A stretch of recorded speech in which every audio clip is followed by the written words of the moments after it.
Bueno, muy buenos días. Muchísimas gracias por acompañarnos hoy en este comité de inversiones. La versión mensual con la gente del estudio Arriazu y Asociados, en particular Fernando Marengo, que nos suele acompañar y nos va a dar algo de luz sobre lo que está pasando tanto a nivel local como internacional. Está divertido, está como para ponerse ver. Así que Fer, sin más preámbulos. No, bueno, muchas gracias, un gusto como siempre. Bueno, qué bueno que te diviertas con esto, Aníbal, ¿eh? Eh, Si no, ya nos hubiéramos suicidado 24 veces a lo largo de todo sí, el sí, año. sí. Bueno, hoy vamos a empezar al revés, vamos a empezar por el plato fuerte, vamos a empezar por Argentina y después vamos al mundo, aunque los dos son platos difíciles de digerir en estos momentos. Eh, a ver, Argentina, yo creo que el gran tema de Argentina son las dudas respecto al financiamiento. Venimos hablando mensualmente y hace algunos meses yo ya vengo planteando una incertidumbre respecto a la dinámica que venía tomando la deuda SER, pero cuando me preguntaban ¿y cuándo le tenés miedo a la deuda SER? Y uno pensaba, bueno, hacia fin de año, a medida que nos vayamos acercando a la elección presidencial, pero creo que nunca se me ocurrió, se nos ocurrió a nadie, que digamos, el testeo no lo iba no lo iba a realizar el mercado, sino que iba a ser un testeo autoinfligido por el mismo gobierno. ¿Cuál es la gran duda? Bueno, estos son los vencimientos de deuda desde hoy hasta fin de año, que pagan tasa de interés fija. Esto es lo que paga SER, esto es dólar link, y a esto hay que sumarle el déficit fiscal.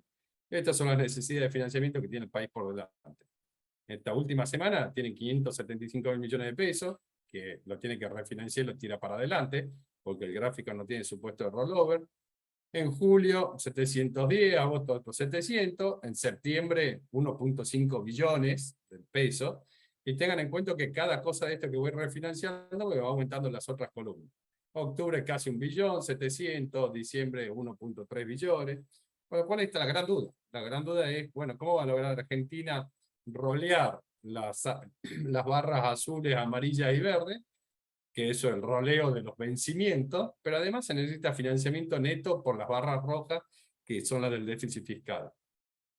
Bueno, creo que a partir de los eventos de público conocimiento de hace un par de semanas, y que impactó de esta forma el mercado, esta era la curva de bonos tasa SER a distintos plazos el 26 de mayo, esto es lo que pasó el 8 de junio, el bono SER más corto, que rendía 10 puntos por debajo de inflación, pasó a rendir 20 puntos positivos, o sea, un ajuste de 30 puntos la tasa de un día para el otro. Y entre manos amigas, intervenciones, colocación de letras de corto plazo en vez de bono SER, esta es la curva al día de ayer. Entonces, digamos, ¿qué es lo que se ve? Bueno, el tramo corto como que volvió a bajar, los tramos largos claramente por arriba antes del episodio de liquidez que tuvo el gobierno, pero se ve también un comportamiento muy raro, porque estos tres bonos están alineados, este se va muy arriba, este muy abajo, este muy arriba. Bueno, da la sensación que las manos amigas están interviniendo en algunos bonos más que otros. Pero que muestran claramente que respecto de la situación de fin de mayo a principio de junio, bueno, el gobierno para lograr financiamiento, por lo menos, va a tener que pagar más tasa de interés para lograr ese financiamiento. Este es un cuadro que hay que empezar a seguir día a día. Hoy estamos martes 28, hay licitación de deuda. El jueves vencen 256 mil millones de pesos, a lo que hay que sumar el déficit fiscal, que esta semana se están pagando medios aguinaldo y estacionalmente junio medio en déficit elevado. Y después el resto, ya está el mes de julio, pocos vencimientos, hasta el viernes 29 de julio, que vencen 490 mil millones de pesos. Parte de estos 256 mil millones de pesos, si uno veía el cuadro este la semana pasada, en realidad vencían más de 600 mil millones de pesos. Y acá se empieza a entender, en parte, cómo se logró bajar la curva de rendimiento de la línea celeste a esta amarilla, naranja de acá. ¿Qué es lo que pasó? Bueno, el rumor es que apareció un banco central emitiendo pesos para comprar bonos, se llenó de bonos, eso ayudó a subir el precio de los bonos y bajar el rendimiento, digamos, implícito en los bonos. Con lo cual viene una primera pregunta. Si el Banco Central iba a emitir peso para comprar los bonos eso, ¿cómo no lo hizo directamente el primer día cuando Enarsa necesitaba los pesos, en vez de mandarlo al mercado a liquidar 15.000 palos, cómo no salió directamente a comprar los bonos? El segundo tema que surge ahí es, bueno, y todos esos pesos, ¿qué se hace? Bueno, todos esos pesos lo que hace el Banco Central, inicialmente los emite, pero después tiene que salir a esterilizarlo vía la colocación del ELIX, para que no queden los pesos circulando en la economía. Ahora, esos pesos, digamos, ¿qué es lo que va haciendo? Si uno ve el balance consolidado, Banco Central y Gobierno, es como que la deuda no cambió. Ahora, si lo vemos por repartición, es menos financiamiento que logra el gobierno contra más financiamiento, digamos, contra más deuda por parte del Banco Central. Es como que se empieza a cambiar deuda soberana por deuda del Banco Central. Ahora, dentro de eso, el Banco Central se habría llenado de bonos SER, y como por carta orgánica el Banco Central no puede ir a licitaciones primarias de deuda, no se podía esperar el vencimiento. Entonces, ¿cómo hacer para que el Banco Central no tuvieran que pagarle todos esos bonos al Banco Central? Bueno, se inventó un canje. Entonces, de los 610.000 palos que vencían esta semana, más de 300.000 se rolearon la semana pasada. Una parte importante de los bonos que compró el Banco Central las semanas anteriores, ¿para qué? Para evitar el colapso del mercado en pesos. ¿Por qué es tan importante el mercado de deuda en pesos, el mercado SER? Porque era la única fuente de financiamiento a la cual tenía acceso el gobierno. Digamos, el gobierno, cada vez que había un vencimiento de deuda tasa fija o dólar link, o el déficit fiscal, la única forma de rolearlo era colocando deuda SER. Y justamente esa dinámica era lo que a uno le generaba duda y decía, bueno, en algún momento el mercado va a aprobar esta dinámica de financiamiento, ya que tiene una particularidad esa deuda SER. ¿Cuál es la particularidad? Que por definición no se puede licuar. Es una deuda que yo acelero la depreciación, acelero la inflación, y por detrás, par y paso, viene creciendo la deuda. Al mismo tiempo, como se genera incertidumbre, ¿qué es lo que hacemos? Bueno, buscamos cobertura. ¿Y qué cobertura buscamos? En todos los activos que existan. Entonces, ¿qué vemos? La línea roja, la curva de rendimiento del bono soberano en dólares, la línea, al 26 de mayo, la celeste al 8 de junio, y esto al 27 de junio. Y esto también lo hablamos muchas veces acá, cuando uno decía, ¿cómo busco resguardo en dólares de largo plazo? Bueno, yo creía, y sigo creyendo, que los bonos globales son una buena forma de cubrirse todo lo que sea dólar de largo plazo. A ver, uno podría decir, bueno, cuando el bono cotizaba a $30, decíamos eso, y hoy el bono cotiza cerca de $20, digamos, tuvo un ajuste de como 30% en muy corto plazo. ¿Cuál es el sustento que tiene eso por detrás? Que si uno hace un ejercicio de reperfilamiento futuro y le pone una quita agresiva a la deuda, la verdad que es muy difícil perder con estos valores, con esta paridad de los bonos en dólar. Ahora está claro que la señal que está dando el mercado, cuando uno ve bonos soberanos recién estructurados que no tienen vencimiento de corto plazo, sino dentro de un par de años empiezan esos vencimientos, ¿qué es lo que se ve? Bueno, claramente un mercado que, a ver, creo que poco profundo, y sacando de encima todo lo que pueda de Argentina. ¿A qué precio? A cualquier precio. Pero de nuevo, la otra interpretación que uno podría decir, bueno, en realidad el riesgo es que nunca me la paguen, ni siquiera que me la reestructuren, porque si me la reestructuran no son cotizaciones malas. Ahora, creo que ningún Estado, digamos, incumplió sus deudas de manera permanente, salvo algunas excepciones. Detrás de todo esto, cuando uno dice, ¿cómo se soluciona esto? Bueno, acá hay, como el problema de financiamiento tiene dos patas, uno es el déficit fiscal y el otro el refinanciamiento de la deuda ya emitida. Entonces uno dice, ¿cómo se resuelve esto? Bueno, ¿qué tengo que hacer? Y debería reducir el déficit fiscal, y por otro lado tengo que generar confianza para lograr el rollover de la deuda, y no solamente el rollover de la deuda, sino el financiamiento neto de ese déficit más chico. ¿Qué probabilidad hay que baje el déficit fiscal? Muy chica. ¿Qué probabilidad hay que se genere confianza? Yo diría prácticamente nula. Por ese el desafío. ¿Cuál es la situación fiscal de Argentina? Este es el déficit fiscal, las barras es en miles de millones de pesos sobre el eje de la izquierda, pero veo la línea azul sobre el eje de la derecha, que es porcentaje del producto.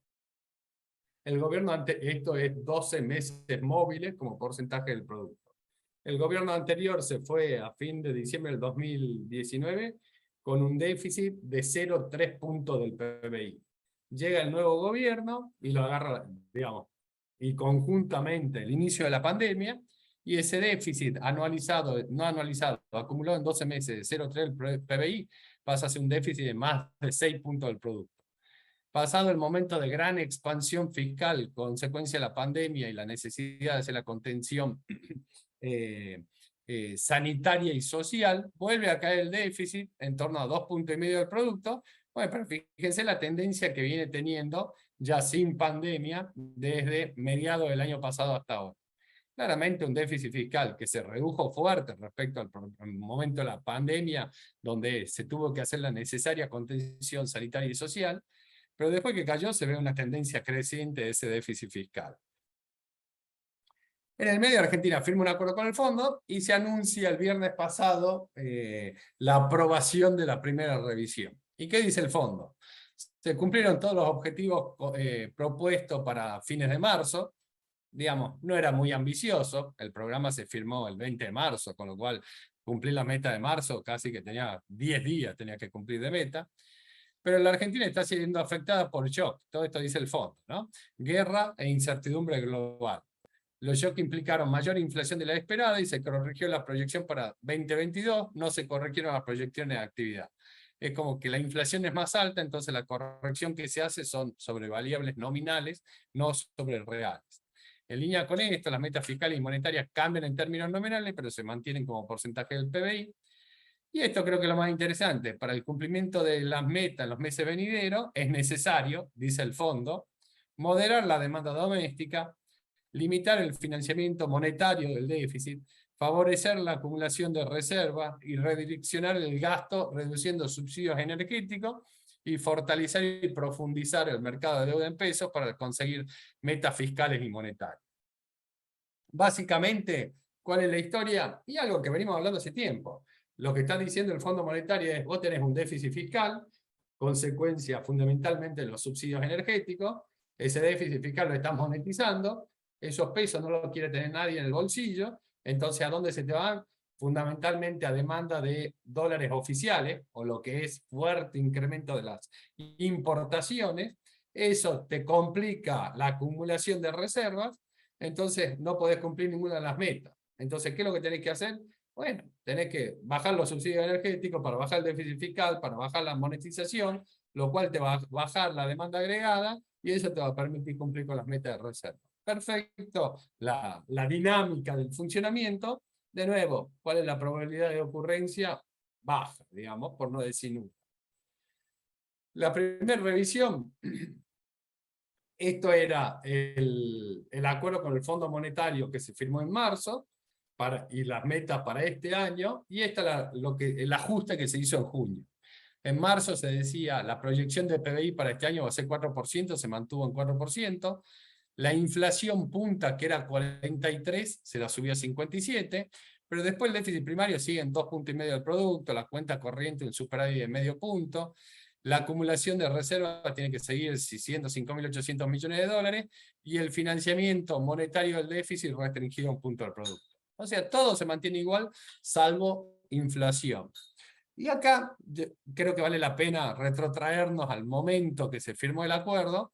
Cuando yo les decía, cuando nosotros metemos todos los supuestos de este acuerdo en nuestro modelo de equilibrio general, no nos cierra. ¿Y por qué no nos cierra? Porque falta financiamiento. Entonces, ¿cómo se logra cerrar ese financiamiento? O subo impuestos, o bajo gasto, o necesito más inflación. Y está claro que la forma en la cual Argentina está logrando cubrir ese gap de financiamiento es vía una mayor tasa de inflación. Para que tengamos una idea, esto era el primer trimestre, la meta en pesos, las metas mes a mes. Esto es lo observado del primer trimestre, 193.000 millones contra una meta de 210.000. Dice, se sobrecumplió la meta. En parte este sobrecumplimiento de la meta es porque estuve poniendo todos estos ingresos extraordinarios de renta de la propiedad por una contabilidad creativa de cómo estoy contabilizando la reapertura en la colocación de bonos SER. Pero cuando lo veo en términos del producto, fíjense, la meta era 0,3, en realidad la meta es nominal e indicativa en términos del producto. El primer trimestre se esperaba un déficit de 0,3 y fue 0,27. Ahora, cuando vemos cuál fue la revisión que se hizo, bueno, lo que se ponía como meta a fin de año, 1,7 billones de déficit, ahora la meta se subió a 1,8 billones de déficit, y esta es nuestra proyección. Nuestra proyección, ¿cuál es? Que el déficit va a ser 2,6 billones de pesos. O lo que es lo mismo en términos del producto, el fondo pone una meta de 2,5 y nosotros estamos trabajando con un déficit de 3,4 para el año. O sea, de nuevo, con los supuestos que está poniendo el fondo acá de una inflación de 57 y un crecimiento de 4, no nos cierra ese gap de financiamiento. Por eso también nosotros estamos trabajando con una tasa de inflación entre 85 y 90%. ¿Por qué? Porque ese 85 y 90% es lo que nos permite cerrar ese gap de financiamiento mayor que el que tiene el fondo, dado que su déficit fiscal es menor. Esta es nuestra proyección de déficit, el déficit financiero, y esto en porcentaje del producto, donde a diferencia del cuadro anterior, acá está también el pago de intereses, donde si ponemos el pago de intereses, en realidad estamos trabajando con un primario de 3,5, pero con un financiero, un déficit fiscal de 4,5 puntos del producto. Ahora bien, ¿cuál es el impacto en otros mercados? Y acá creo que está bueno entender cómo se relacionan los distintos mercados. Yo tengo un gobierno que tiene un déficit fiscal y tiene vencimientos de deuda, entonces necesita rolear el vencimiento de deuda y necesita financiamiento adicional para pagar el déficit fiscal. En la medida que el gobierno no logra todo ese financiamiento para rolear más el déficit fiscal, tiene que recurrir a formas alternativas de financiamiento. Entonces, ¿qué venía haciendo el gobierno hasta ahora? Colocando todo deuda SER y no tenía problema. Ahora, en la licitación de mediados del mes de junio, recién ocurrido el evento de liquidez en el mercado de deuda SER, ¿qué es lo que hizo el gobierno? Empezó a colocar deuda más corta, letras cuyo plazo de vencimiento más largo es 6 meses. O sea, empezó a colocar el plazo más largo, diciembre, pero también colocó a 1, 3 y 3 meses. Entonces colocaba deuda a junio, a septiembre y a diciembre. Entonces, primer efecto, se me va acumulando la deuda de corto plazo, voy armando una bola de nieve de corto plazo, y cuando eso no me alcanza a cubrir todo el financiamiento, ¿qué es lo otro que hago? Bueno, lo otro que hago, empiezo a buscar financiamiento colocando pesos. Entonces, cuando coloco esos pesos, ¿qué es lo que ocurre? Todos esos pesos empiezan a tener una dinámica en la economía, me puede generar un poco de actividad económica, un poco suben la demanda de importaciones, entonces el Banco Central empieza a perder reservas. Como no tiene reservas para perder, pone controles de cambio o profundiza el control de cambio. Cuando profundiza el control de cambio, ¿qué es lo que genera? Genera brecha cambiaria y al mismo tiempo acelera la tasa de depresión del mercado de cambio. Ahora, como el Banco Central quiere evitar toda esa dinámica, ¿qué es lo que hace el Banco Central? Bueno, para evitar toda esa dinámica, lo que hace, empieza a tratar de esterilizar esos pesos excedentes, como mediante la colocación del ELIX. Entonces, uno ve, primero, menos colocación de deuda SER, se acortan los plazos, mayor presión en el mercado de cambio, más brecha cambiaria, aceleración en la tasa de inflación, y todo lo que el gobierno inicialmente no se puede financiar colocando deuda SER o letras de corto plazo, empieza a aparecer como deuda del Banco Central, como el ELIX, que es lo que esteriliza los pesos. Entonces, si uno ve el consolidado Banco Central y Gobierno, en realidad la deuda no cambia. Si uno ve por separado, es como que va a empezar a haber menos deuda SER, más letras del Tesoro de corto plazo, y un incremento de la deuda del Banco Central como el ELIX. Entonces, cuando uno cuenta esa película, bueno, esto es lo que empezó a pasar con la tasa de depreciación. Veníamos a un ritmo de depreciación del 4%, y la última semana ya nos empezamos a ir a un ritmo de depreciación semanal mensualizado más cercano al 5%, pero se ve acá una tendencia como que se empezó a acelerar el ritmo de depreciación del tipo de cambio oficial. Ahora bien, a pesar de eso, esto es la intervención del Banco Central en el mercado de cambios acumulada en el año pasado, el máximo llega en julio, y a partir de julio el Banco Central pierde dólares en el mercado de cambio. Esto es como viene hasta mayo de este año. Primero 6 meses del año pasado el Banco Central compró 5.800 millones de dólares, primeros 5 meses de este año no llegó a comprar 1.000 millones de dólares. Ahora, junio también es un mes en el cual el Banco Central debería comprar reservas. Bueno, esto es junio del año pasado, esto es junio de este año. Bueno, claramente está habiendo un problema. Esta es la meta, esta es lo que el Fondo Monetario define como reservas netas. En realidad nosotros tenemos una definición más estricta, donde no tomamos como reservas netas los depósitos del gobierno. En realidad, para nosotros el dato de reservas netas, cuántos dólares tiene el Banco Central propio, es cercano a cero.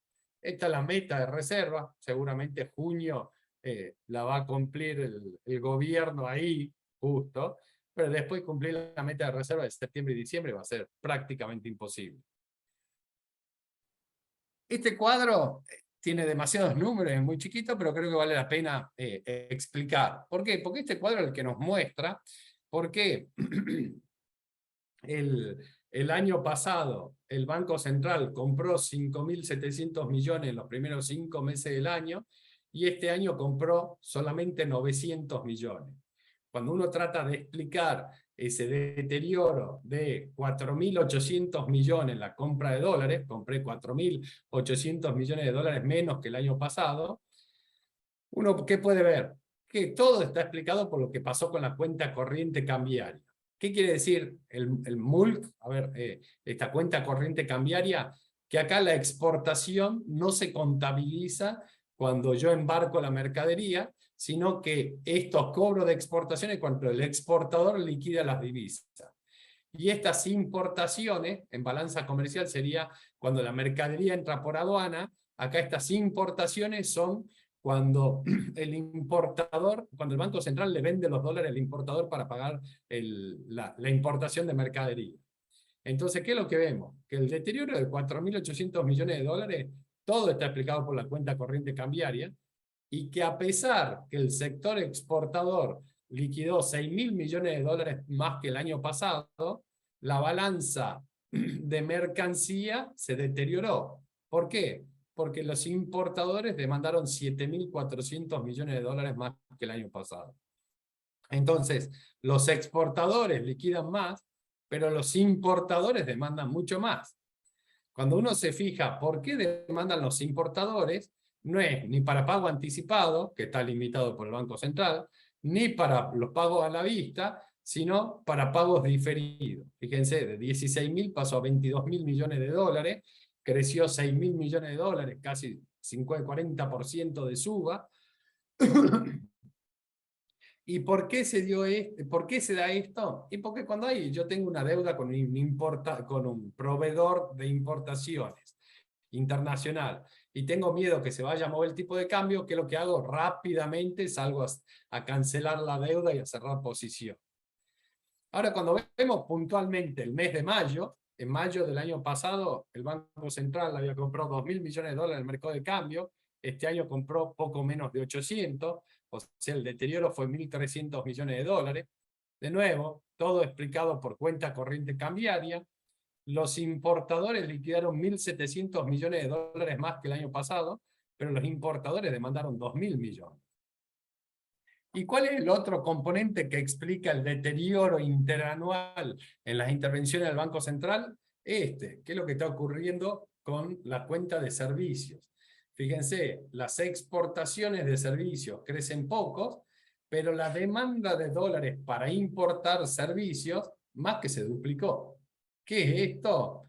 Pasajes, viajes y turismo fundamentalmente. Entonces el año pasado, que claramente era un mundo que todavía estaba aislado por temas de pandemia, la demanda de divisas para viajes, turismo y pasajes era chica. Bueno, este año es el doble. ¿sí? Y cuando vemos el acumulado de 5 meses, también pasó de 3.800 millones a 7.000 millones, creció casi 100%. Entonces, de nuevo, cuando el Banco Central tiene que empezar a cuidar entre comillas los dólares. ¿Por qué cuidar entre comillas? Porque si quisiésemos cuidar los dólares, tenemos que bajar el déficit fiscal y ver cómo restauramos la confianza para que haya demanda de instrumentos en pesos. Acá, como no hacemos eso, ¿qué es lo que hacemos? Bueno, vamos y ponemos un tapón donde tratan de salir los pesos. Entonces, ¿qué es lo que hace la autoridad monetaria? Bueno, ve esto y dice, ¿por dónde se me están yendo los dólares? Y los dólares se me están yendo por importaciones. Bueno, vamos a ver cómo hacemos para empezar a restringir el pago de importación. Ahora, estamos administrando una economía de escasez. Entonces, cuando yo empiezo a poner más restricción a las importaciones, tengo menos insumos, tengo menos actividad económica. Entonces, siempre por algún lado voy a terminar pagando el costo de las medidas. ¿Qué sí resultó interesante?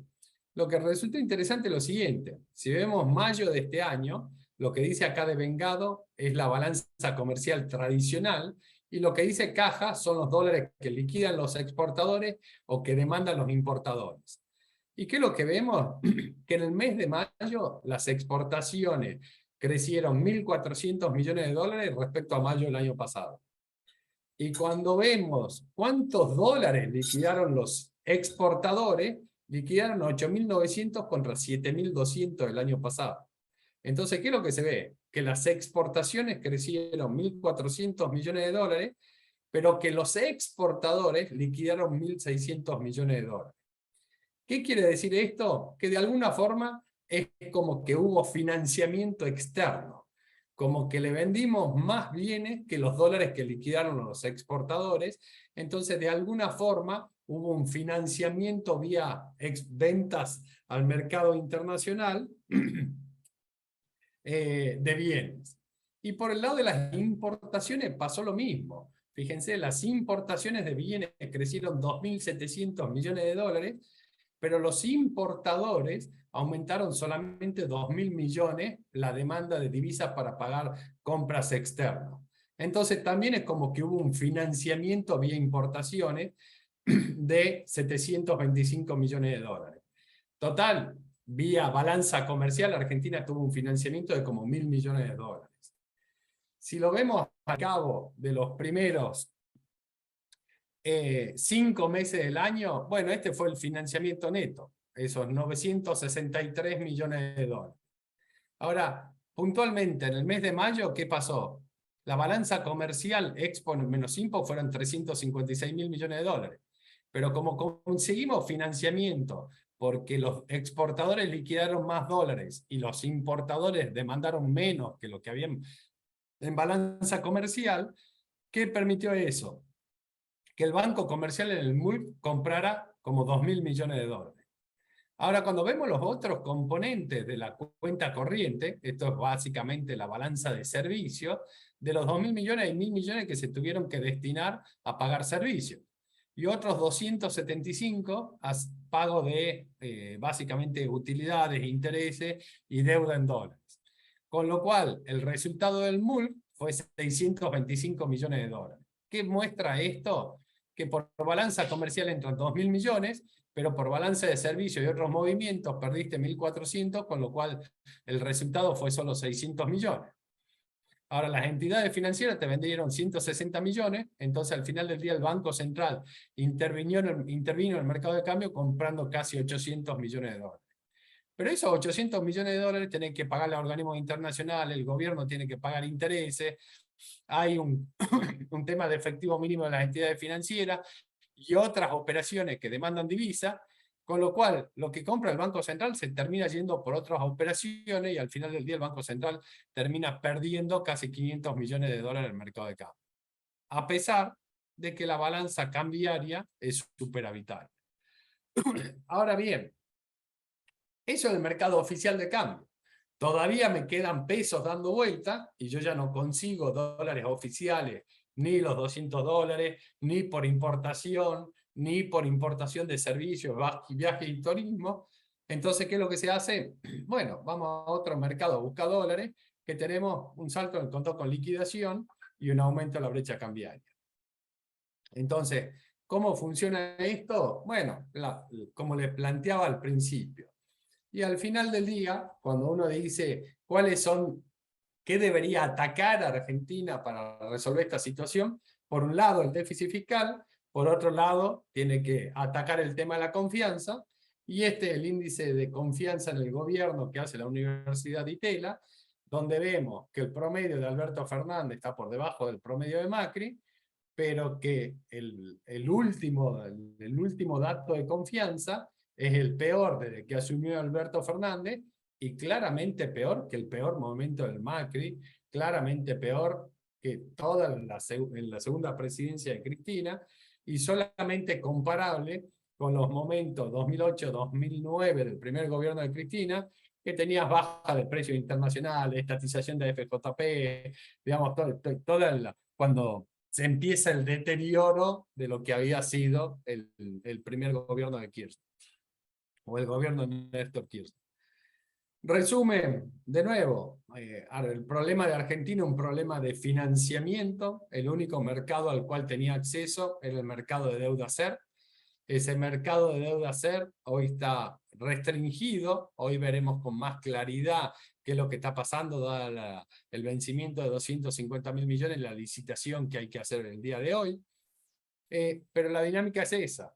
Argentina tiene que rolear vencimientos importantes, más un déficit fiscal que no se está reduciendo, y para eso, a tratar de colocar deuda SER, cada vez que nos vayamos acercando al cambio de mandato o a las elecciones presidenciales, va a ser más difícil colocar deuda post elecciones, entonces se van a ir acortando los plazos. Al mismo tiempo, posiblemente no puedan cubrir todo el rollover más el déficit, con lo cual se tendrá que recurrir a la emisión de pesos. Esa emisión de pesos me genera la dinámica esta: pérdida de reserva del Banco Central, como no tiene reserva, más cepo, como me ponen más cepo, menos actividad económica. Al mismo tiempo, como me sobran pesos, más brecha cambiaria, el Banco Central acelerando la tasa de depreciación, y todo esto más inflación, y al final del día, esa es la forma en la cual se termina, entre comillas, financiando el déficit fiscal, con emisión de pesos, y como esos pesos nadie los quiere tener, un cepo que me obliga a demandar los pesos, pero con una tasa de inflación que se va acelerando. Creo que la gran duda acá, no tengo dudas que, a ver, más allá de lo que se está escuchando en estos días del plan Fábrega y pegó un salto discreto en el tipo de cambio, a ver, los que me escuchan todos los meses se acordarán que yo a principio de año decía, antes del acuerdo con el fondo va a venir un ajuste de tipo de cambio. ¿Cuál era la lógica de eso? El fondo tenía que pedir el ajuste de tipo de cambio para evitar la situación en la que está hoy la economía. Si se hubiese ajustado el tipo de cambio en el mes de marzo, hubiese habido un fogonazo inflacionario, la situación fiscal hubiese entrado en caja más rápidamente, claramente se hubiese acelerado la tasa de inflación, pero los niveles de monetización hubiesen bajado, la demanda de dólares hubiese caído porque la monetización en la economía sería más chica. Bueno, de alguna forma el gobierno logró convencerlo al fondo de que no era conveniente hacer eso en marzo, y hoy empieza el rumor de hacer un salto discreto hoy del tipo de cambio. La verdad que creo, dado mi error en el mes de marzo, que el gobierno quiere evitar a toda costa el salto del tipo de cambio oficial. ¿Y por qué lo quiere evitar? Porque el salto en el tipo de cambio oficial se le mete completamente en inflación, y en una economía con el nivel de pobreza que tenés, sería un serio problema acelerar tanto la tasa de inflación en un periodo corto de tiempo. Y eso además tendría aparejados problemas sociales, problemas políticos. Con lo cual creo que el, entre comillas, modelo del gobierno es aguantar. ¿Y qué es aguantar? Bueno, me faltan los dólares, vamos a más cepo, menos actividad, más brecha cambiaria, y vamos a seguir con lo que en realidad fue el gobierno, yo diría, desde que se revirtió la bonanza de precios internacionales de la primera década de este siglo. Bueno, siempre el modelo fue medio aguantar todo lo que se puede. tienen dólares suficientes. De nuevo, las reservas netas del Banco Central son cero, digamos, y líquidas netas negativas, pero, digamos, tienen dólares que le dan liquidez, que claramente no son propios, y con eso irá interviniendo, con cepo y esos dólares irá interviniendo en el mercado oficial. Todo el resto será tratar de rolear deuda SER, lo que no sea deuda SER, letra, lo que no sea letra será el LELIQ del Banco Central, y con esta dinámica de pérdida de reservas y cepo y menor actividad, brecha cambiaria e inflación. Vamos al mundo. El mundo también lucha contra la inflación, pero otro tipo de, otros niveles de inflación y con otras herramientas para luchar. Lo primero yo pongo cambio de precios relativo contra proceso inflacionario. ¿Por qué? Porque cuando uno ve cómo subieron los precios en el mundo, hacia fines del año pasado ya habían empezado a subir por la sequía en el Cono Sur. Hacia mediados del año pasado ya habían empezado a subir los precios energéticos. ¿Por qué? Porque Europa había hecho está haciendo un cambio en la matriz energética y el año pasado no tenía suficiente viento para producir energía eólica, entonces empezó a ver que subía el precio de los hidrocarburos. Tenés problemas en logística a consecuencia de la pandemia. Tenés sobre esto la invasión de Rusia a Ucrania, con lo cual todo esto son cambios de precios relativos, son subas de precios que se dan por un evento particular. La pregunta es si eso es algo permanente o si van a seguir subiendo los precios de manera tal que me sigan generando inflación. Si estos efectos, por ejemplo la sequía, me sube el precio del maíz por única vez y se queda arriba el precio del maíz, bueno, el maíz es caro, pero no me genera más inflación si no sigue subiendo. Ahora, ¿qué sí me genera inflación? Bueno, la política fiscal y la política monetaria. Y si yo quiero combatir la inflación definida como el incremento sostenido en el nivel de precios, yo tengo que implementar política fiscal y política monetaria. Y yo diría que dado la economía americana, ¿cuáles son los grandes desafíos? ¿Cómo hacer para controlar la suba de los costos laborales? Y cómo hacer para ajustar el mercado de real estate. Estas son las tasas de inflación. Salió la inflación de mayo. Se volvieron a acelerar en general las tasas de inflación. ¿Por qué? Porque se volvió a acelerar el componente energético. Pero cuando vemos la inflación núcleo, en Estados Unidos la inflación núcleo está estable en un nivel elevado.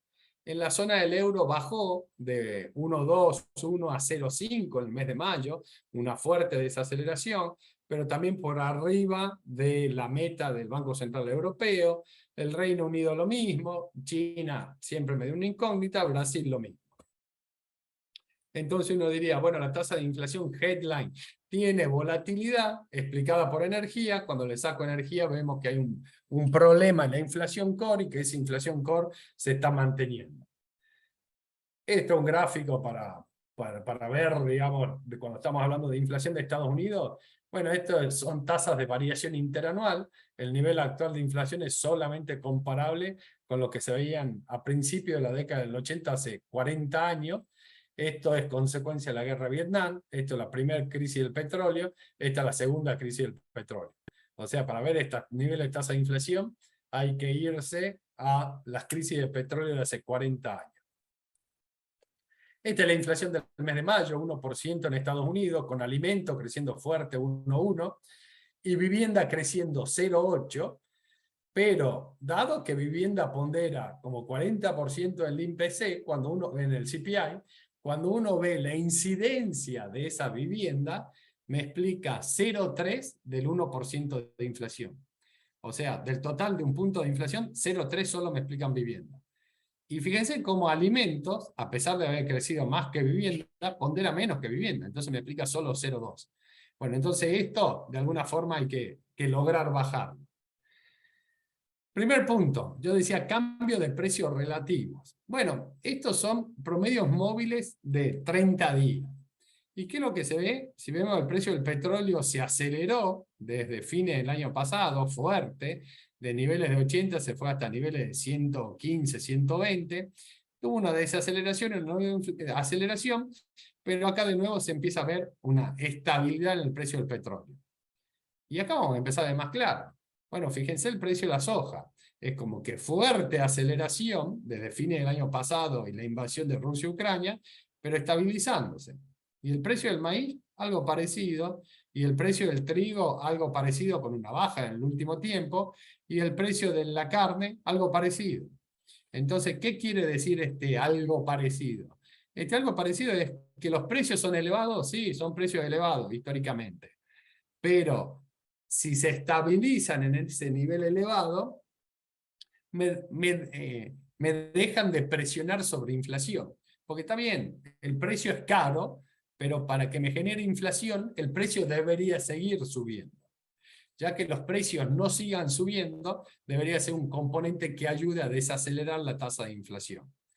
Todo esto claramente con el supuesto que la invasión de Rusia a Ucrania y todo el conflicto en esa región quede encapsulado en Ucrania y que no se desencadene una tercera guerra mundial. Entonces, primer componente, todo lo que es cambio de precio relativo, hubo un cambio, aumentaron esos precios relativos, pero tienden a estabilizarse, con lo cual debería bajarte las presiones inflacionarias. Segundo componente, habíamos dicho, si uno quiere controlar la inflación, tiene que actuar sobre la política monetaria y sobre la política fiscal. Bueno, esto es qué está pasando con la situación fiscal en Estados Unidos. Esto es la irresponsabilidad de Trump, que asumió con un déficit en torno a 2 puntos del producto y se fue con un déficit de casi 5 puntos del producto, con una economía que estaba en pleno empleo, absolutamente populismo irracional de Trump en todo su momento.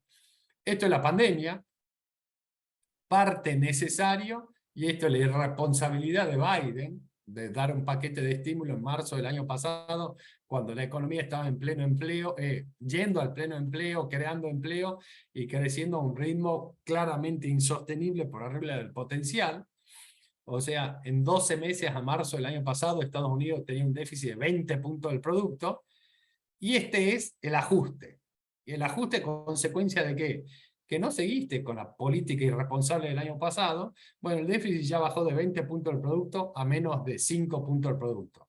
Un ajuste de 15 puntos del producto en el déficit fiscal. Entonces, una de las patas del ajuste está ocurriendo. La otra pata del ajuste es la política monetaria. Y la semana pasada hubo reunión de la Fed, y ¿qué dijo la Fed? Actividad económica parece haber repuntado después de una ligera caída en el primer trimestre. La creación de puestos de trabajo ha sido sólida en los últimos meses y la tasa de desempleo se ha mantenido baja. La inflación sigue siendo elevada, lo que refleja los desequilibrios de oferta y de demanda relacionados con la pandemia, precios más altos de energía y presiones de precios más amplios. Además, la invasión de Ucrania por parte de Rusia y los eventos relacionados están creando una presión alcista adicional sobre inflación y están pesando sobre la actividad económica mundial. Además, es probable que los bloqueos relacionados al COVID en China exacerben las interrupciones en la cadena de suministro. El comité está muy atento a los riesgos inflacionarios. Y creo que acá viene el primer punto importante del comunicado del Comité de Política Monetaria, que el comité dice está firmemente comprometido a devolver la tasa de inflación al objetivo de 2%.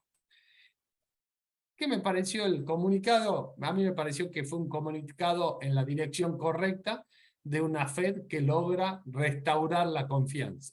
Entonces, la primer pata para restaurar la confianza, ¿cuál es? Enunciar el firme compromiso con volver al 2% de inflación.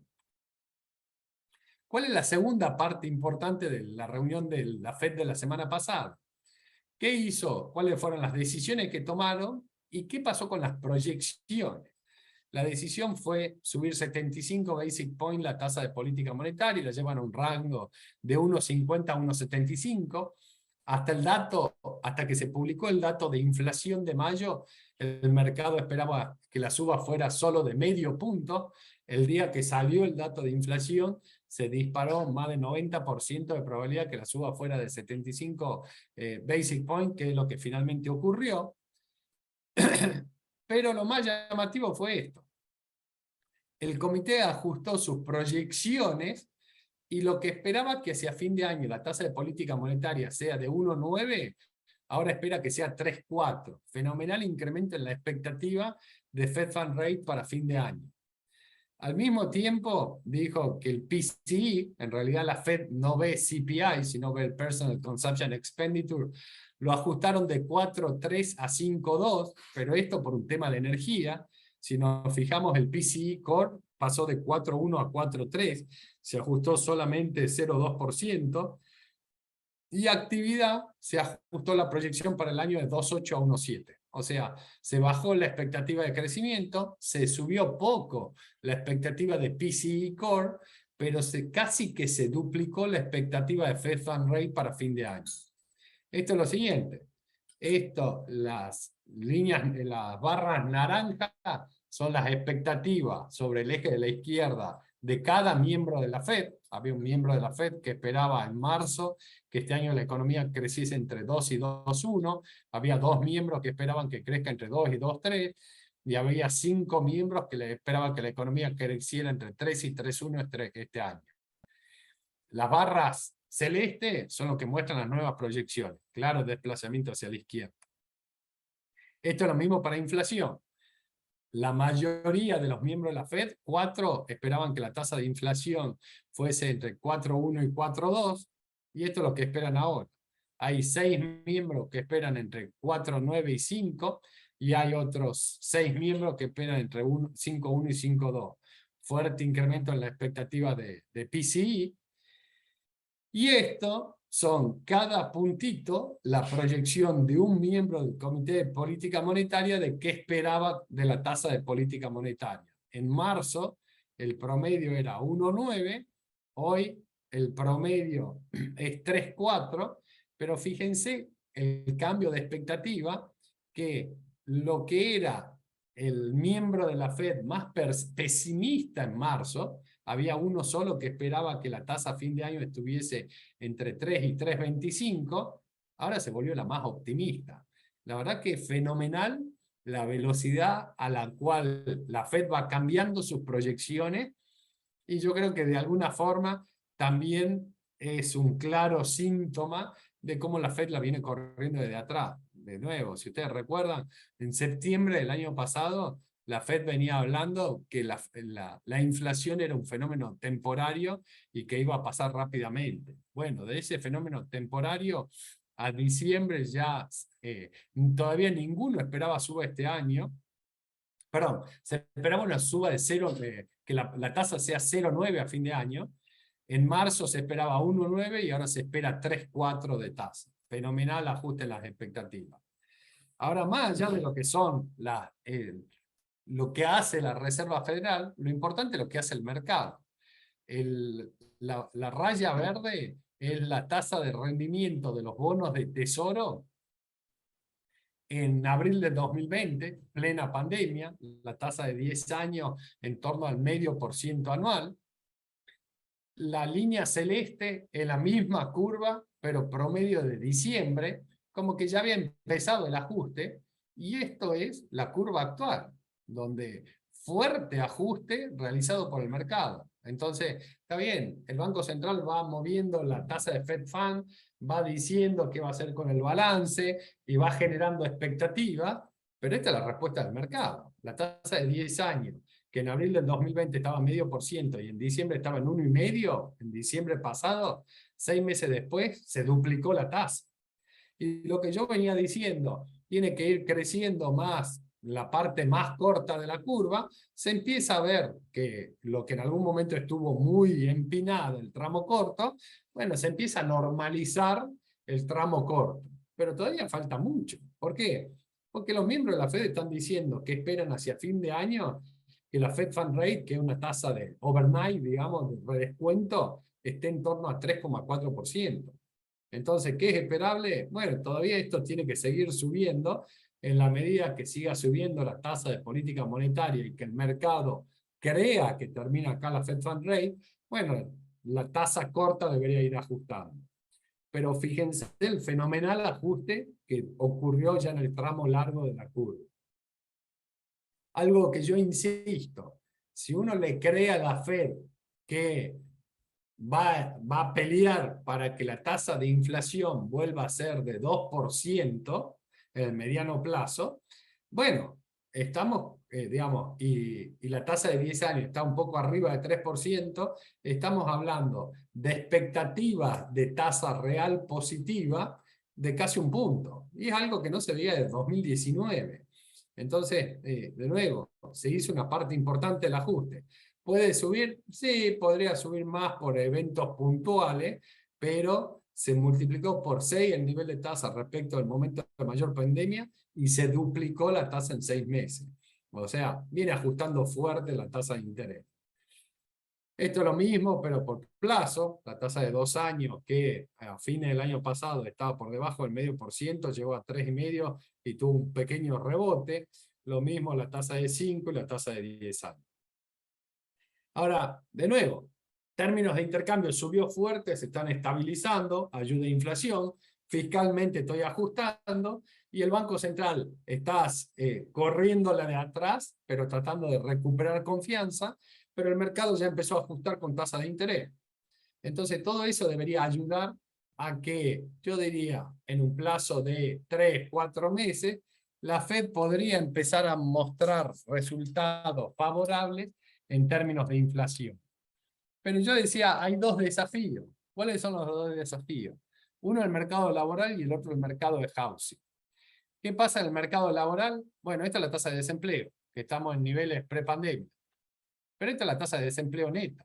¿Qué es la tasa de desempleo neta? Me fijo cuánto empleo está demandando la economía y cuántos desempleados hay. ¿Qué es lo que me está diciendo esto? Que en la economía americana hay 11 millones de puestos de trabajo por cubrir, que no se consigue empleo, pero hay 6 millones de desempleados. O sea, que aún tomando todos los desempleados, todavía quedarían 5 millones de puestos de trabajo por cubrir. Yo ahora estoy en Estados Unidos y es impresionante. En todos lados están contratando personal. En todos lados hay demanda de mano de obra. ¿Cuál es el impacto de eso? Esto es la productividad y este es el costo laboral unitario. Fíjense la aceleración en el costo laboral unitario. Esto es cuál es la carga salarial por unidad de producto. Entonces, ¿qué me está diciendo? Bueno, de lo que yo vendo, cuánto el retorno al capital y cuánto el retorno a la mano de obra. ¿Y qué está mostrando? Una fuerte aceleración en el retorno a la mano de obra. ¿Y qué hago yo como empresario si estoy perdiendo participación? Bueno, en la medida que pueda, este costo laboral lo mando a precio. En la medida que el mercado me lo demande y tenga cómo transferirlo. Entonces, claramente hay que resolver esto. ¿Cómo se resuelve esto? Básicamente lo que hay que resolver es esto. Tengo una tasa de desempleo neta negativa. Entonces, cuando uno explica cuáles son los componentes de esa tasa de desempleo neta negativa, es por un lado menos oferta laboral. O sea, hay como 2 millones de personas que se retiraron del mercado laboral y no volvieron. ¿Por qué no volvieron? Parte, gente grande que se retiró y tiene patrimonio y que no vuelve, pero hay otra parte que todavía siguen recibiendo subsidios de desempleo. O que, como se sienten ricos, por el efecto riqueza de los últimos 2 años, no sienten la necesidad de salir a trabajar. Entonces, por un lado, es necesario que esa gente se vuelva a incorporar al mercado laboral. ¿Cómo se hace para que esa gente se vuelva a incorporar al mercado laboral? Bueno, básicamente un efecto riqueza negativo. Cae el precio del equity, cae el precio de los bonos, cae el precio del real estate. Todo esto hace que la gente sea relativamente más pobre. Entonces, si la gente es relativamente más pobre, bueno, posiblemente algunos vuelvan a salir a buscar trabajo en la medida que se sigan recortando los subsidios de desempleo. ¿Cuál es el segundo componente? El segundo componente es la desaceleración de actividad económica. ¿Por qué? Porque hoy yo tengo esta tasa de desempleo neta negativa, pero para el nivel de demanda que hay hoy en la economía. Si la gente se siente más pobre y como se siente más pobre consume menos, va a haber menos actividad económica. Y si hay menos actividad económica, va a haber menos demanda de empleo. Entonces, por un lado tengo más oferta laboral y por otro menos demanda de empleo. Bueno, eso hace que se me estabilice el mercado laboral y que los costos laborales tiendan a reducirse. Primera parte del ajuste. Y yo diría, está ocurriendo la desaceleración de actividad, se está viendo, pero cuando uno ve los jobless claims, los pedidos de seguro de desempleo, todo esto, hay algún repunte marginal, pero muy marginal. No se ve, digamos, que esté pasando de manera masiva. ¿Cuál es lo segundo que debería ajustar? El mercado de housing. ¿Por qué?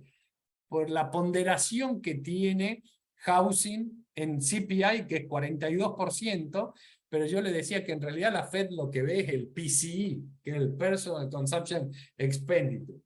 Y ahí no es de 42%, sino de solo 22%. Pero todavía casi un cuarto del PCE está explicado por alquiler de vivienda. Entonces, ¿qué tenemos que entender? ¿De qué depende el alquiler de la vivienda? Primera cosa, esto es la tasa de crédito hipotecario.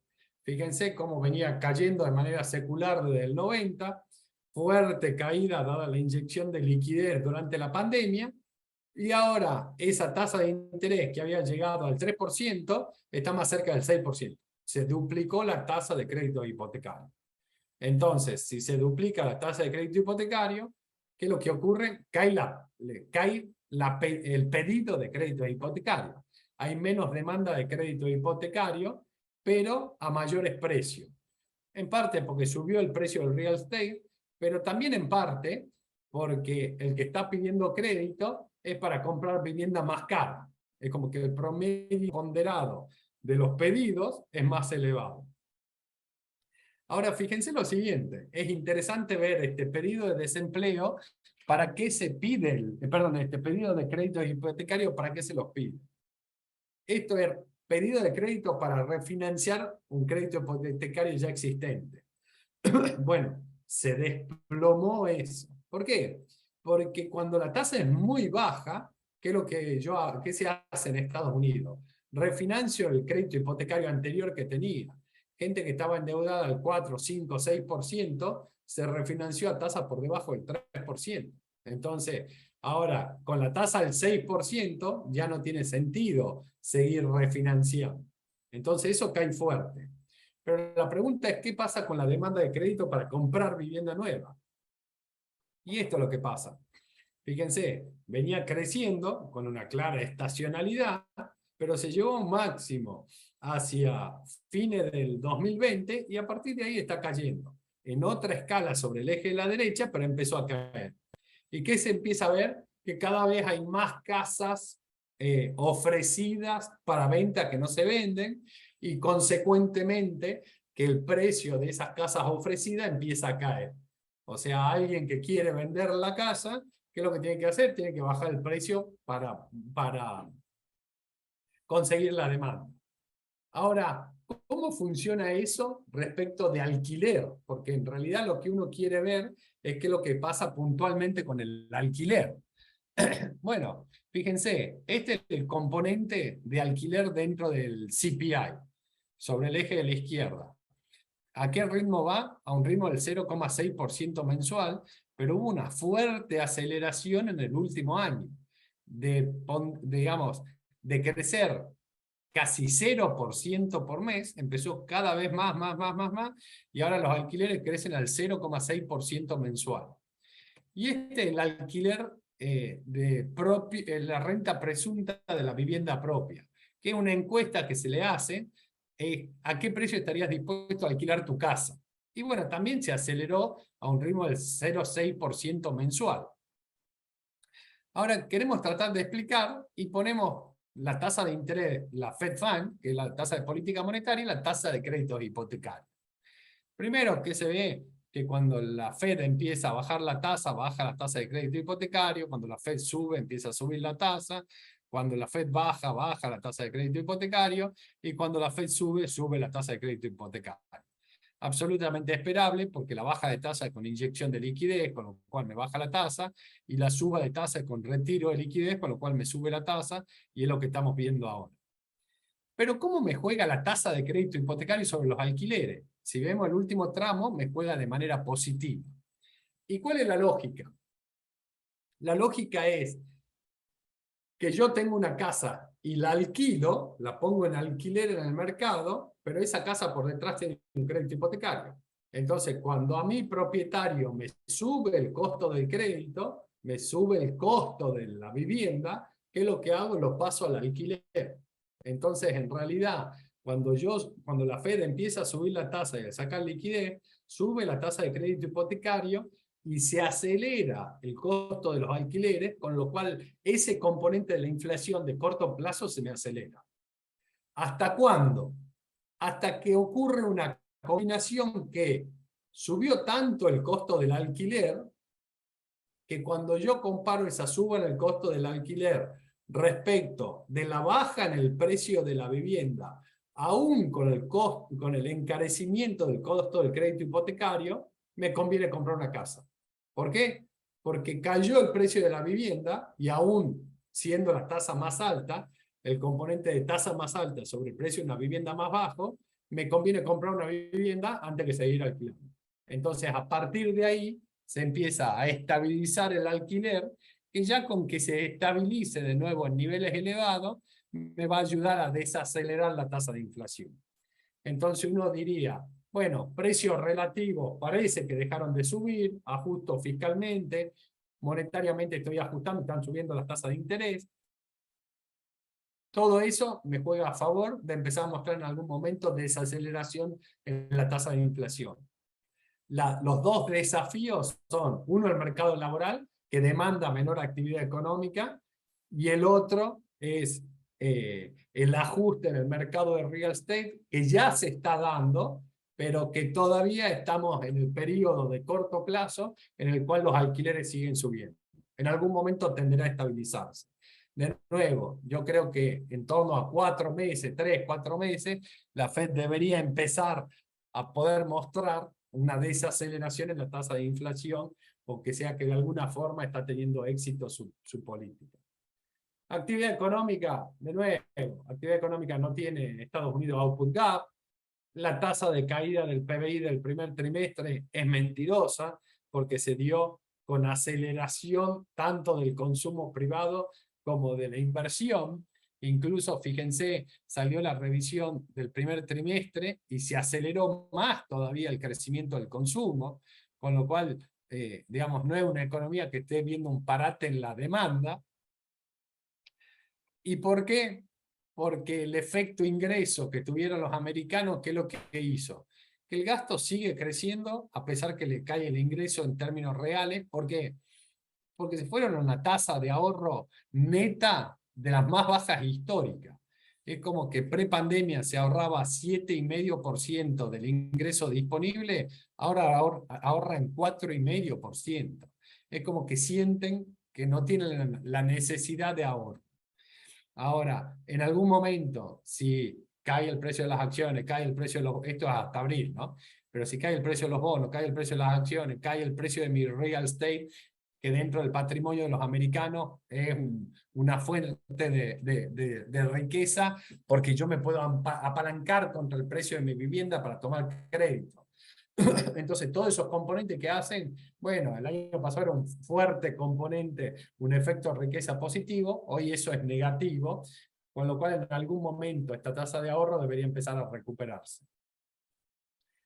Eso era hasta abril, y acá tenemos un dato más de ventas minoristas. Bueno, fíjense que esto es interesante. Desde julio del año pasado, las ventas minoristas crecieron todos los meses, con 2 excepciones. Una, diciembre, explicado por un tema climático, un invierno muy crudo en Estados Unidos, tuvo una caída, y mayo, el último dato, fue la segunda caída que tuvo estas ventas minoristas. Bueno, tenemos que empezar a ver que se estabilicen, no sé si caída, pero que se empiecen a estabilizar las ventas. ¿Para qué? Para que no siga creciendo el consumo. Si no sigue creciendo el consumo, va a aumentar la tasa de ahorro, y todo eso va a ser un indicador de que el vivir la vida loca, digamos, después de la pandemia, bueno, ya pasó eso y tiende a estabilizarse. Cuando vemos los componentes, vemos que respecto de los máximos recientes, gran parte de las ventas minoristas, gran parte de los rubros que componen las ventas minoristas tuvieron caídas respecto al máximo. Y las principales caídas, ¿dónde se dan? En autos y parte, en aparatos para el hogar y eléctricos, digamos, en componentes que dependen del crédito. Entonces, como se me encareció el crédito, ¿qué es lo que hago? Bueno, empieza a caer la demanda de esos productos. ¿Qué pasa con PMI? Esto es PMI, zona del euro, sigue siendo en terreno positivo, Estados Unidos sigue en terreno positivo, China no salió el dato de junio todavía, Reino Unido en terreno positivo. Todos desacelerándose, pero todavía en terreno positivo. Y para ir terminando, el precio de los activos. Y creo que este es el cuadro quizá más importante. Esta es la evolución del PBI en Estados Unidos, esta es la evolución del patrimonio neto, y esta es la relación patrimonio neto PBI, y es lo que nosotros utilizamos para ver cómo está el precio de los activos en Estados Unidos.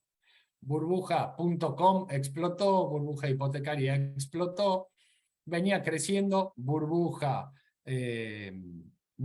pandemia, y dijimos, esto no se puede mantener acá, tiene que ajustar. Lo que había llegado a 6.25, la relación patrimonio neto PBI al cuarto trimestre, en el primer trimestre ya tuvo un pequeño ajuste a 6.12, muy pequeño ajuste, pero si a esto le ponemos los precios actuales del equity y la ponderación del equity dentro del patrimonio neto de los americanos y dentro de los fondos de retiro, los fondos de ahorro y todo esto, bueno, ya estás en torno a 5.25. O sea, esta línea verde de hoy puntualmente está por acá abajo. Entonces, la suba, bueno, una parte importante de la suba ya ajustó.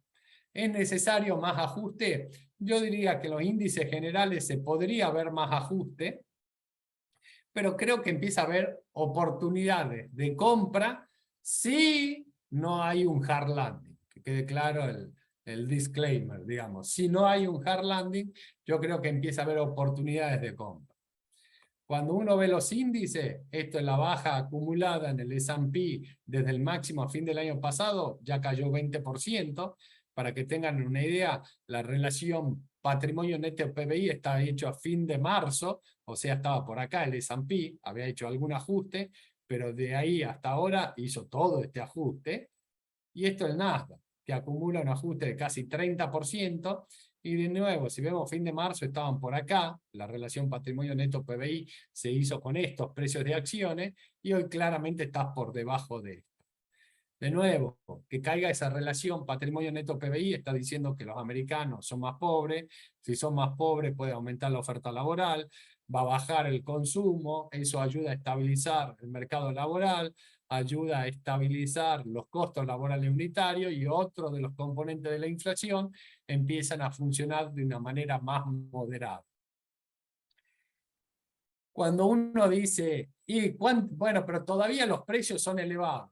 Este es el Standard & Poor's, precios corrientes, y uno dice, sí, es cierto, llegó un máximo a fin del año pasado, hizo un ajuste, pero todavía estamos claramente por arriba de lo que era pre-pandemia, pero hay que tener cuidado porque parte del ajuste ya se hizo en términos reales.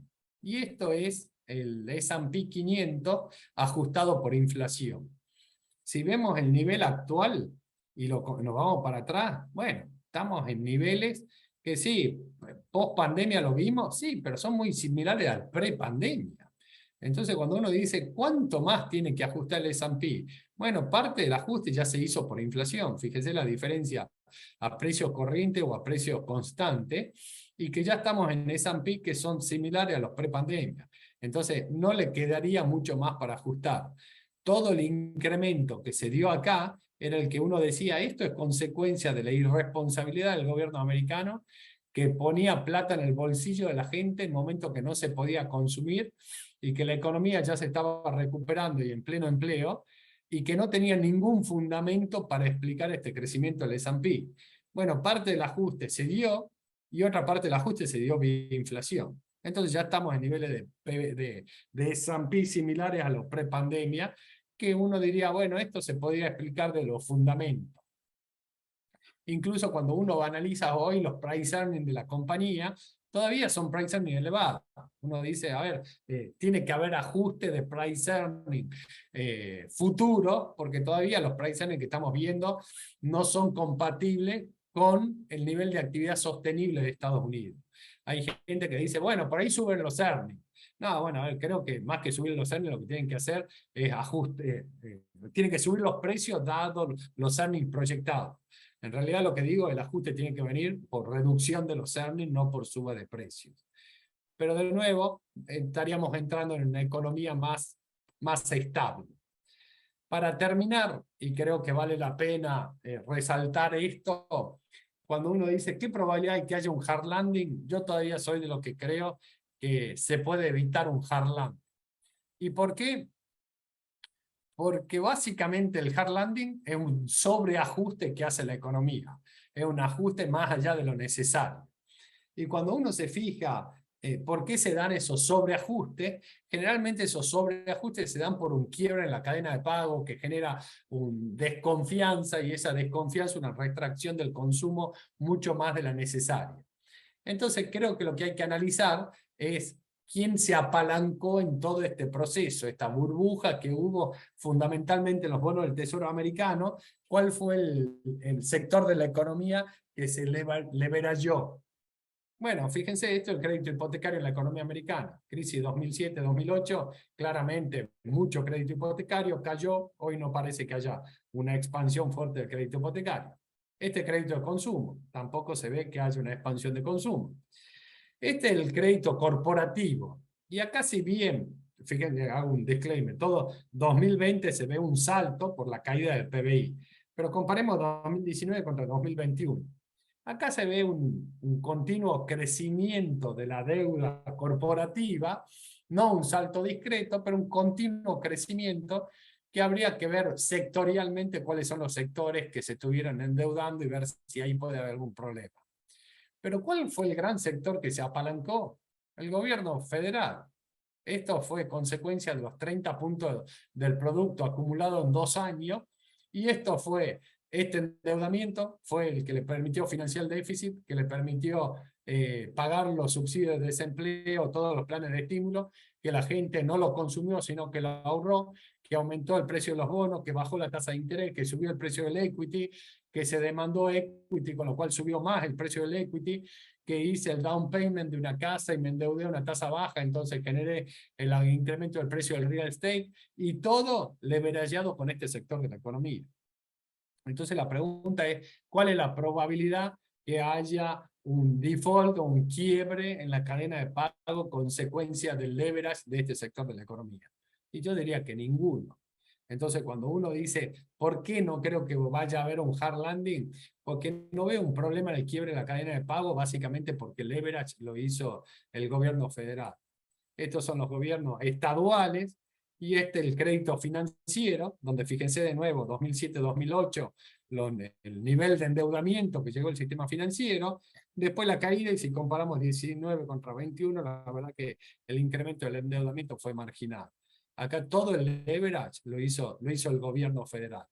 Con lo cual no creo, no veo que vaya a haber, o digamos, creo que se puede evitar un hard landing, con lo cual si el escenario es que se evita un hard landing, evitar ese hard landing es un escenario en el cual las valuaciones, puede haber mayor ajuste de algunos índices, pero las valuaciones ya empiezan a haber valuaciones que resultan atractivas. De nuevo, el mundo peleando contra inflación, creo que lo que fue cambio de precio relativo le va a jugar a favor, porque ya daría la sensación que se llegó a un máximo, están en niveles elevados, sí, pero no se ven nuevos incrementos si no hay una tercera guerra mundial, entonces eso deja de generar presiones inflacionarias, hay ajuste fiscal, hay ajuste monetario, suben las tasas de interés, todos los componentes se ven que se van acomodando para desacelerar la inflación, falta costos laborales unitarios, falta el mercado de real estate, el mercado de real estate está yendo en la dirección correcta, pero la suba de corto plazo me sube el costo de los alquileres, entonces hay que esperar la segunda fase en la cual la baja del precio de la vivienda hace que caiga el precio del alquiler o dejen de subir los alquileres. Y lo otro que falta es que se vuelva a estabilizar los costos laborales, para lo cual necesito más oferta laboral y menos demanda de empleo, lo cual es compatible con una desaceleración económica y la baja del precio de de los activos que estamos viendo, y de hecho ya salió un dato de ventas minoristas que se ve una desaceleración en el consumo. Esta semana sale de nuevo el ingreso y gasto de los individuos, ahí veremos qué es lo que están haciendo los individuos puntualmente, pero da la sensación que todo va en la dirección de la estabilización. Veremos si se evita el hard landing. Creo que el componente más fuerte, de nuevo, para evitar el hard landing e ir terminando, es esto, que el leverage lo hizo el gobierno federal y no el sector privado de la economía. Quedo abierto a preguntas, comentarios o lo que surja. Muchas gracias, Fernando. Algunas preguntitas. Hablaste del mercado de bonos que estaría haciendo pie en estos niveles, obviamente después de un ajuste realmente importante. Hablaste de los commodities que, si bien en niveles elevados, pero parecería que se están estabilizando en estos niveles. No hablaste del dólar en el mundo, que es otro componente que sobre todo afecta mucho a los emergentes. ¿Algún comentario al respecto? Sí, sí, no hablé porque, digamos, estaríamos hasta las 6 de la tarde. No, justo antes que empiece la charla saqué los cuadros.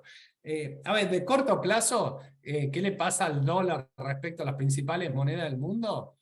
Consecuencia del diferencial de tasas de interés. Y en realidad el dólar tuvo su momento de máxima apreciación como reserva de valor a nivel mundial en el momento que empezó a subir la tasa de Estados Unidos y el resto del mundo todavía no la subía. Entonces, cuando Estados Unidos sube la tasa y el resto del mundo no, eso aumenta el diferencial de tasa a favor del dólar. Entonces, ¿qué hace el mundo? Vende otras monedas para irse a colocar a mayores tasas en Estados Unidos. Bueno, ese proceso terminó. Si ustedes me preguntan, ¿es esperable que se siga fortaleciendo el dólar? No. Y de hecho, en el margen ya se empezó a ver que economías como las europeas, en particular Alemania, que venían de periodos largos de tasas nominales negativas, empezaron a ir a tasas nominales positivas, más tarde que Estados Unidos. Entonces, ¿qué hizo esto? Que el diferencial que inicialmente iba a favor del dólar, ese diferencial ahora empezó a subir a favor del euro, en el margen. Entonces, ¿qué pasa? Bueno, en el margen el dólar se empezó a depreciar. Yo diría, no es esperable que el dólar se siga fortaleciendo, yo creo que ya llegó a niveles de equilibrio, que se va a mantener en esta línea, e incluso en el margen podremos esperar depreciaciones del dólar muy chiquitas, pero creo que la dirección es depreciación.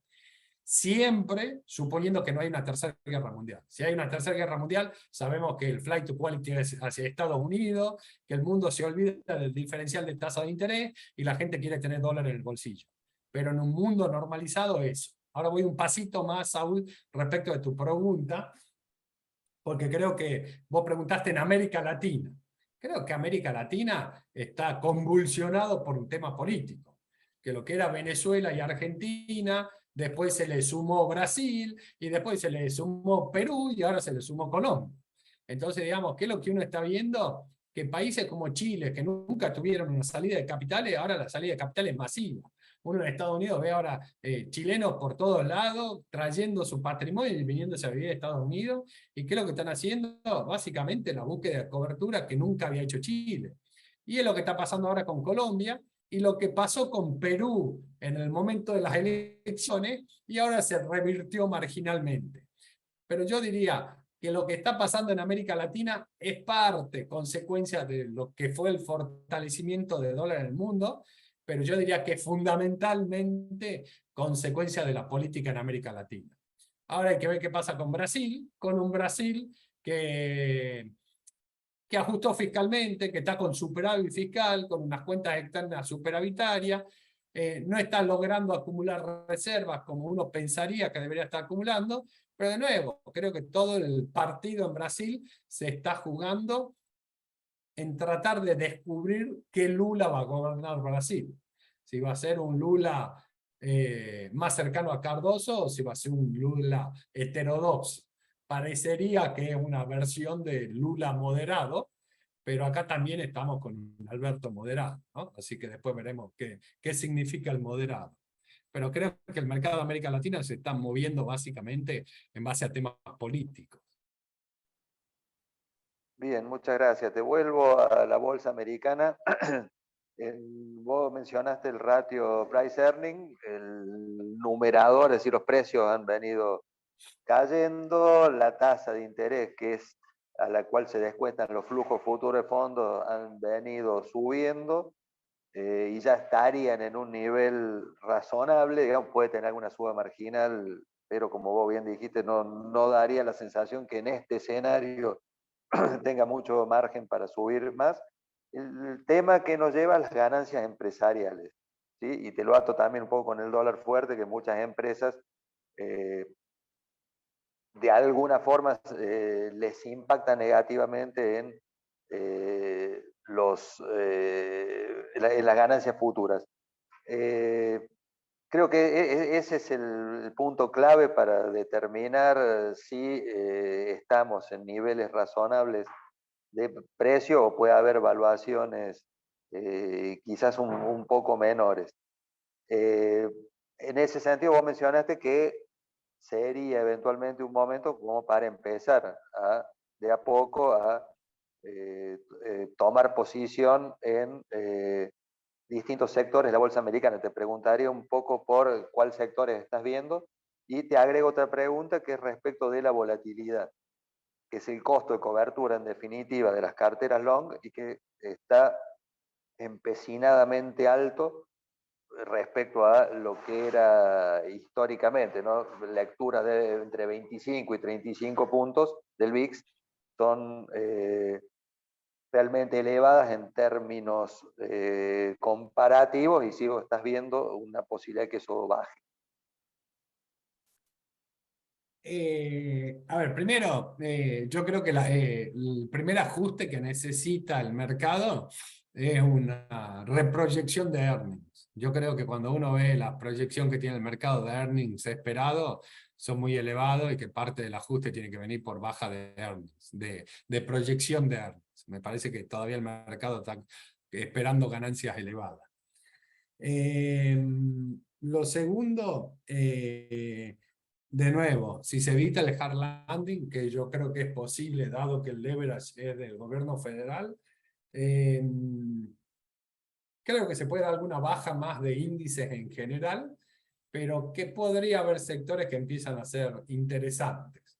Creo que en escenario de suba de tasa, entidades financieras son interesantes, algunas empresas de consumo masivo que puedan pasar de nuevo sus costos a precios son interesantes porque te pueden cubrir inflación.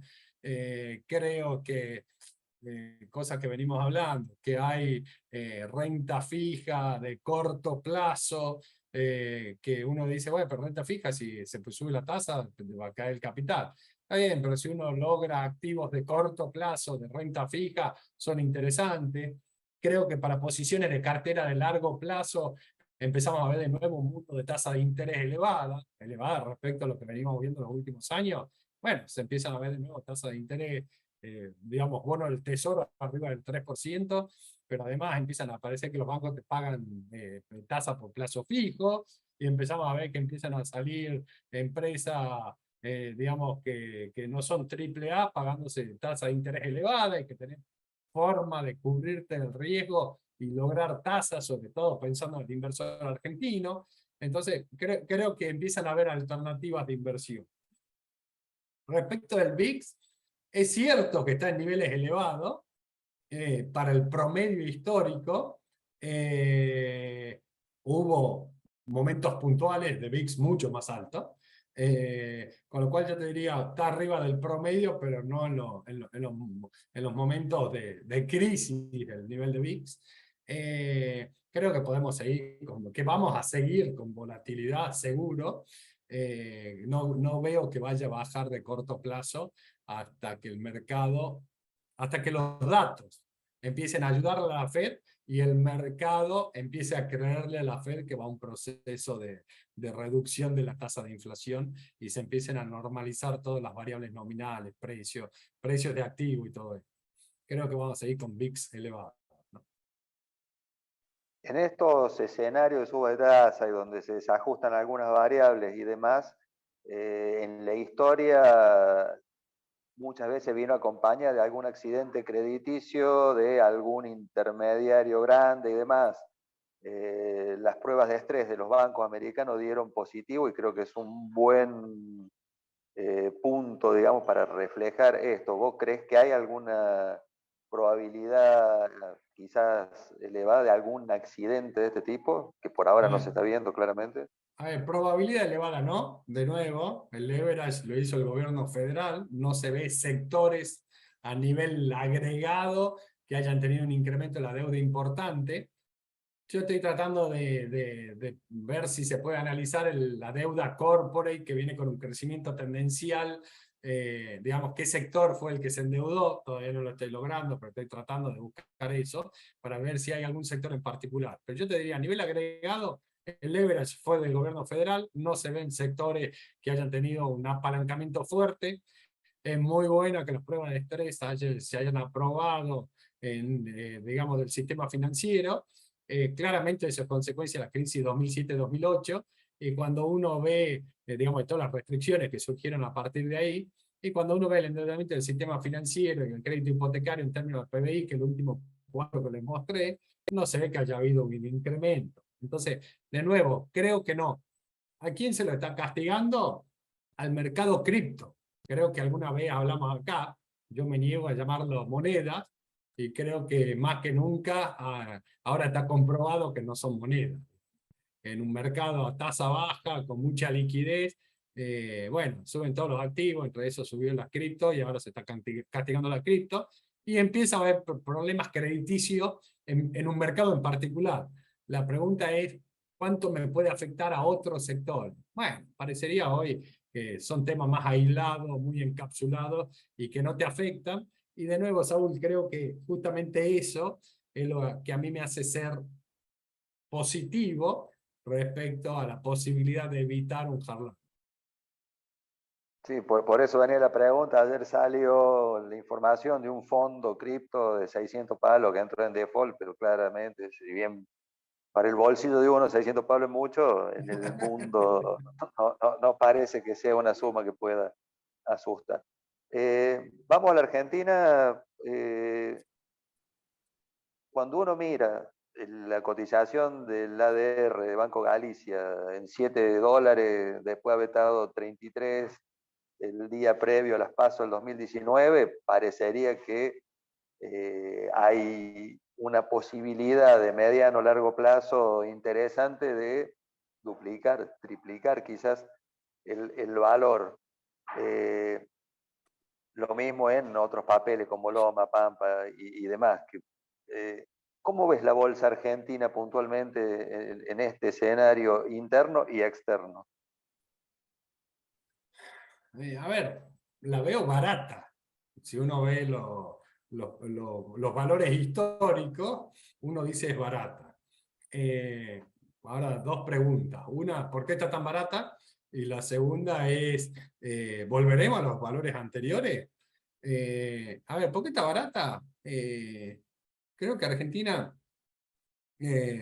hasta 2017 de alguna forma había vuelto a entrar a los mercados, había generado algo de interés en los mercados internacionales de capitales, hoy marginal, pero para Argentina es importante. Hoy nuevamente estamos completamente afuera de cualquier mercado, cualquier interés, y somos un país ni frontera, digamos, no, a nadie le interesa Argentina. Entonces creo que esa es la explicación de las cotizaciones actuales. Respecto de la expectativa futura, ¿puede volver a los valores anteriores? Yo te diría muy difícil. ¿Puede tener valores más altos? Y va a depender del próximo gobierno y de cuán exitoso resulte el próximo gobierno para hacer lo que tiene que hacer Argentina. ¿Qué tiene que hacer Argentina? Yo diría, si lo queremos resumir en un deber, Argentina tiene que eliminar la inflación. Yo digo, si yo asumo como presidente del próximo gobierno, ¿qué es lo que tiene que hacer Argentina? Eliminar la inflación. Bueno, eliminar la inflación supone eliminar el déficit fiscal supone bajar gastos, al mismo tiempo tengo que bajar impuestos para mejorar la competitividad, tengo que hacer una serie de cosas, digamos, que son difíciles. Entonces la pregunta es, ¿hay alguien que esté dispuesto a hacer todo lo que hay que hacer en Argentina para lograr revertir el deterioro secular que venimos experimentando hace décadas? Sí, creo que hay gente que desde lo enunciativo sí, desde encarar todas las reformas que hay que encarar, no me queda claro. Como inversión, uno puede decir, si estoy dispuesto a estar ilíquido durante algún tiempo, ¿te parece que Galicia es un buen precio, que Pampa es un buen precio? Bueno, creo que sí, yo creo que creo que en algún momento en los próximos, entre 1 a 3, 4 años, la veamos por arriba de los valores actuales. Ahora, volver a los niveles que tuvimos en 2017, la verdad que creo que va a ser complicado y que para eso va a llevar más tiempo, más de un mandato de un próximo gobierno, haciendo las cosas bien y generando convencimiento. Pero creo que de nuevo, que si uno está dispuesto a quedarse ilíquido por un par de años, 1 a 3 años, sí, creo que puede ser una buena inversión. Para que estoy sin cámara, estoy en la calle y estaba escuchando ahí las preguntas de Saúl y sin ánimo de demorarte mucho más. Sé que es una pregunta difícil y como esta es una reunión relativamente interna, ¿cuán peor ves que pueden estar las acciones argentinas y los bonos argentinos en dólares? Salgamos luego en pesos, vamos a los activos que normalmente tienen un inversor de mediano y largo plazo. Hoy ya estás casi abajo de 25 centavos casi todos los bonos argentinos, inclusive ley Nueva York, y acciones, como mencionaba Saúl, a precios que están a un 25%, no de sus máximos, sino de los precios que ya tenían en las PASO, ¿no? O antes de las PASO, que estaban lejos ya de haber sido los máximos que alcanzó con Macri, y que, a ver, coincido con vos, el precio pasado es relativo, pero que en general, con un país un poquito más normal, lucen aparentemente baratos. Vos la ves que puedes ir, por supuesto depende de la macro y demás, pero che, con ya lo hemos vivido, este escenario de restricciones múltiples, que termina casi siempre en algún ajuste cambiario más o menos violento, en algún salto inflacionario más o menos violento, se acomodan las cosas y volvemos a girar un par de vueltas, más largas si el ajuste es más fuerte, más cortas, más chiquitas. Pero normalmente en ese ajuste se reestructura la deuda, supongamos que se vuelve a reestructurar, y la economía alcanza equilibrios precarios por un tiempo. Pero estamos para ir mucho más para abajo ya de estos precios. ¿Cuán más negativo puede ser el sentimiento de los inversores? Digamos, para decir, che, ya no somos, como dijiste, ni Frontier Market, ya no se van a tener que hacer una categoría nueva para Argentina. El standalone especial. Very alone. Sí, ultra. Sí. A ver. No sé si soy. A ver, te puedo transmitir la idea de la pregunta. Completamente. A ver, vamos a empezar por el mea culpa. Cuando los bonos estaban a 30, 33, yo decía, es una buena forma de cobertura. ¿Por qué? Porque de nuevo, hace una reestructuración y con esa reestructuración te estás cubriendo de una potencial reestructuración futura. Bueno, esos precios te estabas cubriendo. Creo que matemáticamente es correcto, pero bueno, lo que uno decía 30 era negocio, ahora está a 24. Entonces, bueno, perdí una parte mientras tanto. Entonces, de nuevo, con la misma lógica, decir, si hay una reestructuración en el medio, a ver, con el escenario de una reestructuración agresiva, yo te diría que hasta ganás plata en los precios actuales. Entonces, ¿cuál es el riesgo? El riesgo sería que directamente se repudie la deuda, como nos gusta decir acá, directamente no se paga, no la reconozco y no la pago. a ver, en algún momento aparecerá algún gobierno más sensato que diga, che, si nos queremos volver a incorporar al mercado, tenemos que resolver esta situación y tendremos que reestructurar de alguna forma. Todo eso un periodo de liquidez, pero de la racionalidad, digamos, desde la matemática financiera, yo diría, es una buena inversión. Ahora el problema es el tiempo que te lleve, el problema de la liquidez que tenés mientras tanto y todo esto. Para terminar, vos me decís, ¿y cuánto peor podemos estar? Y lamentablemente siempre se puede estar peor. Digo, creo que la lección de Argentina y de otros países de la región, para no lo mencionemos, es como que uno dice, bueno, ya tocó fondo. Y no, siempre se puede estar un poquito peor, ¿no?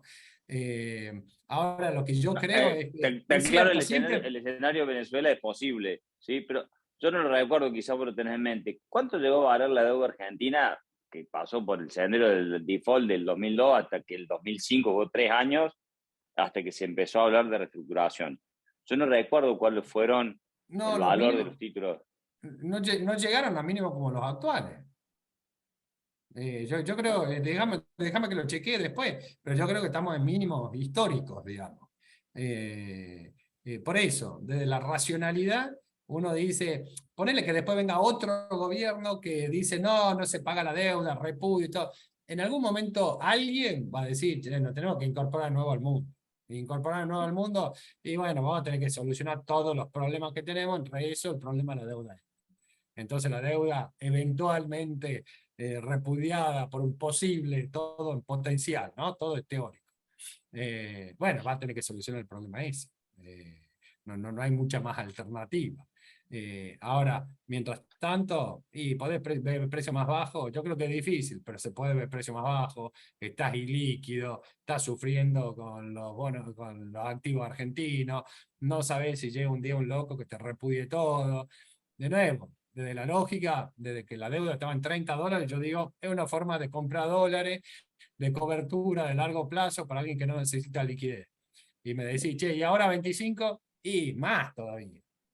Pero cayó de 30 a 25 mientras tanto, ¿no?